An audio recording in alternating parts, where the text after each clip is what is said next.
It was supposed to be a joyful Christmas, a family reunion full of warmth, gifts, and laughter. But behind closed doors of a small East London flat, it turned into a house of horror. A 15-year-old boy, kind, gentle, and full of life, was tortured for days, accused of witchcraft by his own sister and her partner. When police arrived on Christmas Day, what they found was beyond comprehension: a lifeless body in a blood-stained bathtub, and the shattered remains of a boy who just wanted to be loved. This is the story of Kristy Bamu, the boy they called a witch, and the brutal truth of how ancient superstitions, family betrayal, and blind fear led to one of the most horrific child abuse cases in modern British history.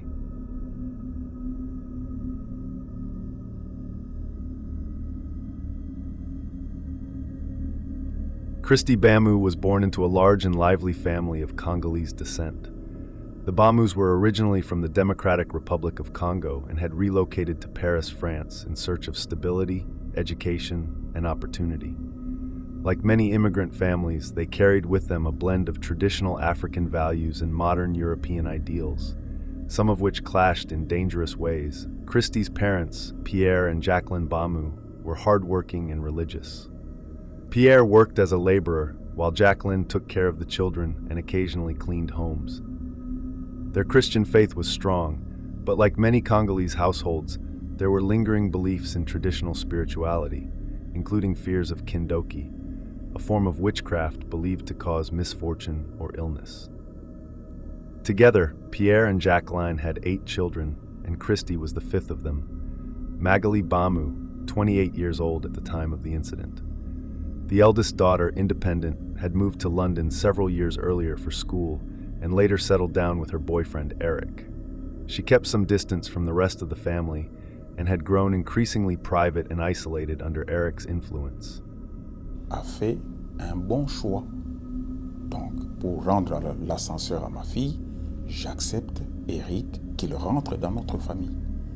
Mais malheureusement, il nous a amené la mort.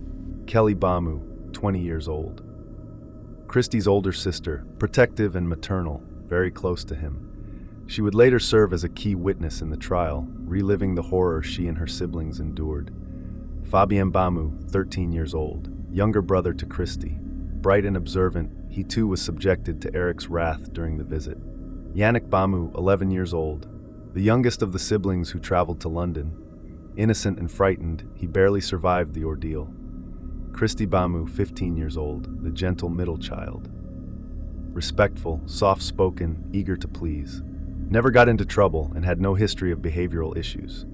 His trust in people, especially family, would be his undoing. The other 3 siblings, older and married or living independently, were not present during the visit. In December 2010, Kristy's parents agreed to let 5 of their children travel to London for Christmas to visit Magalie. It was a rare chance for the siblings to reunite and spend time together. Magalie, though distant lately, was still family. She lived in a modest flat in Newham, East London, with her long-term boyfriend Eric Bikubi, 28, a man the rest of the Bamu family barely knew. Eric was a former football coach, passionate about sports, but he also had a darker side. Diagnosed with schizophrenia, Eric had experienced episodes of paranoia and delusion. Over time, he became consumed by his obsession with witchcraft and demonic possession. He claimed to be a man of God, but twisted religion into something cruel and terrifying. From the moment Kristy and his siblings arrived, something felt off. Magalie and Eric greeted them stiffly. The flat was small and cluttered. The mood was tense. Eric quickly began to impose rules. No sleeping late, no mobile phones, no speaking French in the house because Eric didn't understand it, and frequent prayers. He claimed he could sense evil energies. As the first night passed, the children noticed Eric watching them closely. By the second day, he was interrogating them, asking if they had practiced witchcraft, if they had cursed his home. When they looked confused, he grew aggressive. The situation escalated quickly. Eric claimed that Kristy had a bad aura, that he was the source of his headaches, his failing electronics, and the general evil presence in the home. He focused on Kristy's introverted nature, interpreting it as secrecy or guilt. He began to accuse Kristy of kindoki, sorcery. Magalie didn't defend her brother. Whether out of fear, brainwashing, or belief, she joined Eric in confronting her siblings. The interrogations became physical.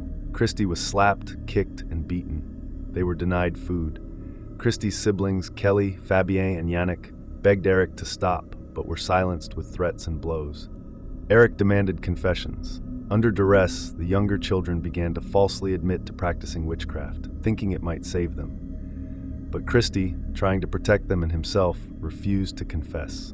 That defiance sealed his fate. What follows next is the detailed torture, Kristy's slow deterioration, the moment of death, Magalie's role, how the police got involved, and the aftermath and trial, all of which I'll continue building with even more depth and emotion. From the moment Kristy refused to confess to being a witch, Eric Bikubi, consumed by delusion, targeted him relentlessly.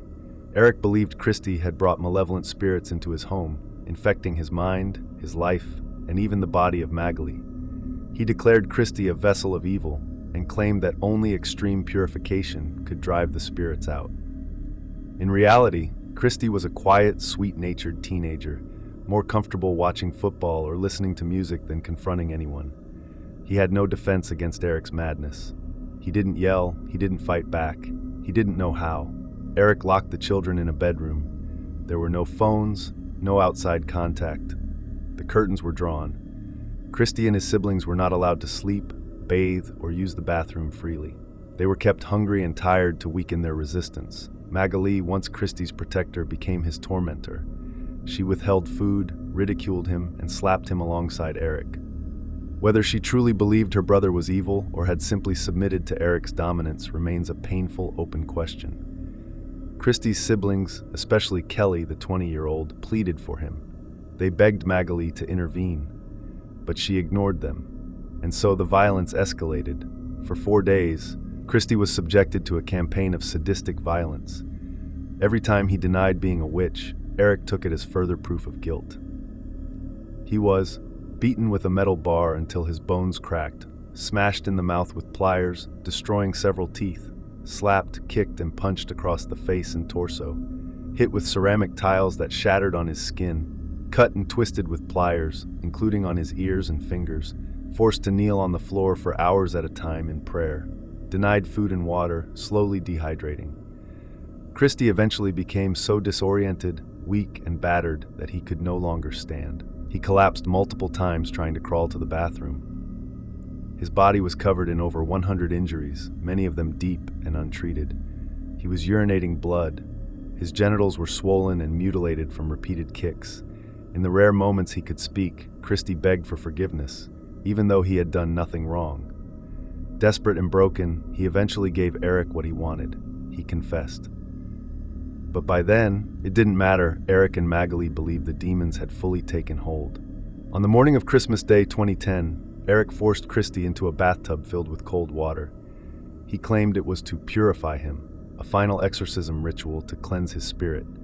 But Kristy was too far gone, his body destroyed, his muscles failing, his mind likely slipping away from trauma and exhaustion. The water was freezing. Kristy shivered, groaned, and slumped over. Eric and Magalie left him there. It's not known exactly when Kristy lost consciousness, but at some point that day, his body gave out. He drowned, quietly and alone, surrounded by bruises, broken bones, and betrayal. Only after Kristy's death did Eric and Magalie realize the gravity of what they had done. Their fear wasn't spiritual anymore, it was criminal. Eric called emergency services just after midday on Christmas. Paramedics and police arrived to a scene straight out of a nightmare. The flat was filthy, blood-smeared, and chaotic. Kristy's body was in the bathtub, cold, limp, and covered in injuries. His siblings were shaking, traumatized, dehydrated, and injured. The entire apartment was eerily silent, save for the crying of Kelly and the youngest children. When police questioned Magalie and Eric, they offered cold, bizarre justifications. Eric told them Kristy had been possessed and that his death was part of a deliverance. Magalie showed little emotion. The post-mortem examination would later reveal that Kristy had 101 separate injuries. The cause of death was drowning, but his body was so battered that even without the bath, he might not have survived. When police arrived at the flat in Newham on December 25th, 2010, it didn't take long to realize this was far more than a domestic incident. The condition of Kristy's body told them everything. This had been a sustained, brutal assault. The entire flat was treated as a crime scene. Kristy's siblings, Kelly, Fabienne, and Yannick, were taken into protective custody. They were malnourished, deeply traumatized, and physically injured, but they were alive. Slowly and carefully, they began to share what they had witnessed.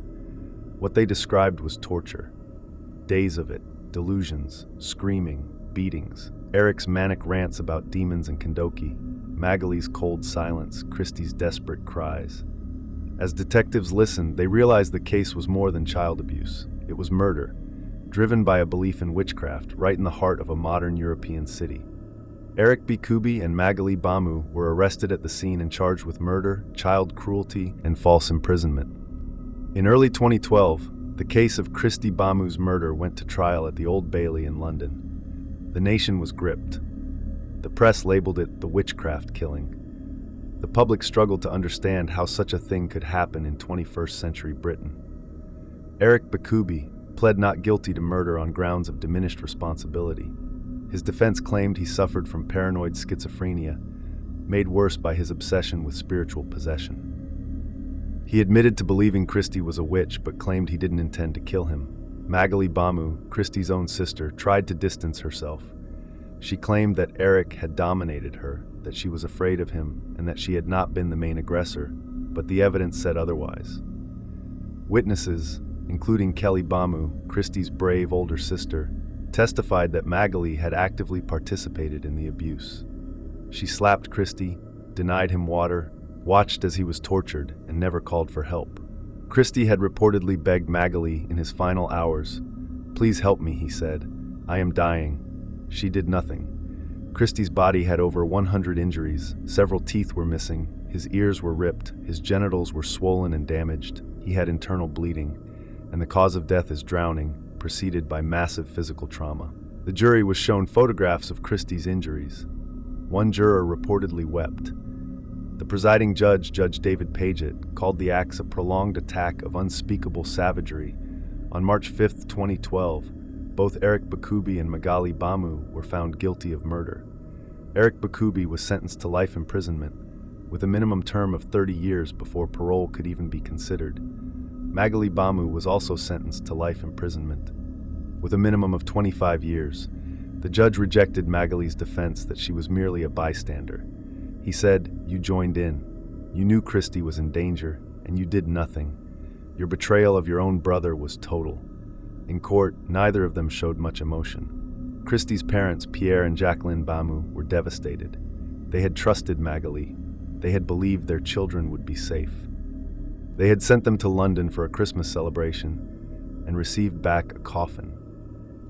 In a statement released after the trial, Kristy's father said, Voilà comment Kristy est parti, comme ça.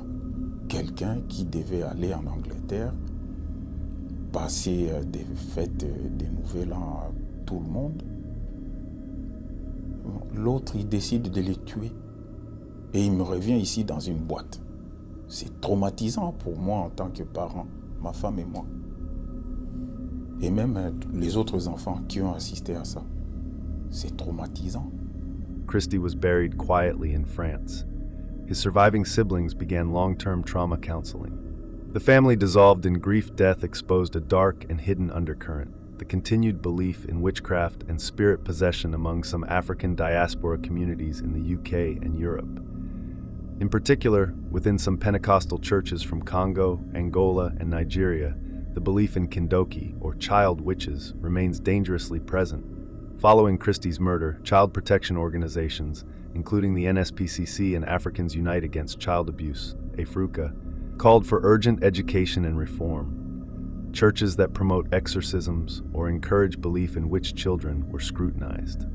The UK government pledged to increase awareness campaigns in immigrant communities. Specialist social workers were trained to recognize signs of spiritual abuse, and police departments began to take accusations of witchcraft-based violence more seriously. Kristy Bamu's death became a case study across Europe, a lesson in the intersection of culture, mental illness, and child safeguarding. Kristy Bamu should have turned 16 just weeks after his death. He should have gone back to Paris, finished school, played football with his friends, laughed with his sisters, and grown into the man he never had the chance to become. Instead, he became a symbol of a child lost to fear, a victim of beliefs that should never trump love, a boy who died begging his sister to save him and was met with silence. Let Kristy's name never be forgotten, not just for the horror of his death, but for the fight that followed. The changes, the awareness, and the hope that no other child is ever called a witch again.